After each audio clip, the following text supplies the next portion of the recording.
شاطر قوي بس على طول عليه اقساط، وعلشان الدكتور طرده اشتغل ممثل، مع ان البنك كان حلم حياته. وفرح اخته بقى اكبر ترند في مصر لان جوزها طلع رجل اعمال. والسؤال مين هو فتحي عبد الوهاب وبيتمنى ايه قبل موته؟ يلا بينا نعرف التفاصيل وحكايته بالظبط.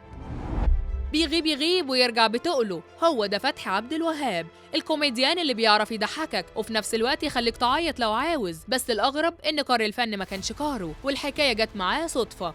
بس ازاي؟ فتحي عبد الوهاب اصلا خريج كلية تجارة، واثناء دراسته من سنين اتأخر على محاضرة والدكتور طرده ورفض يدخله، فصاحبه قال له تعالى نقعد في مسرح الكلية. فطلع على المسرح يقول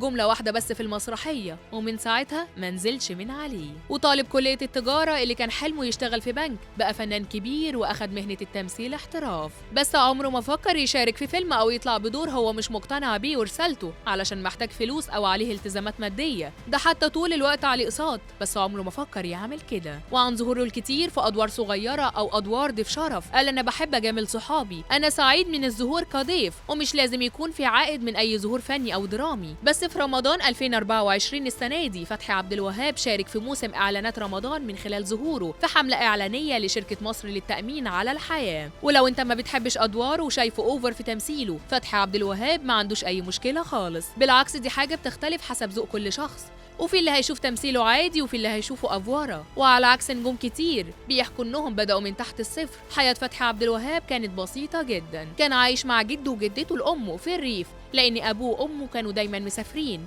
ويمكن ده كان سبب في انه يبقى طفل مش شقي. وعيشته في الريف خلته يحب الزراعه لغايه دلوقتي، علشان جده كان عنده جناين وكان بيتواصل مع اهله في التليفون او بيشوفهم في الاجازات.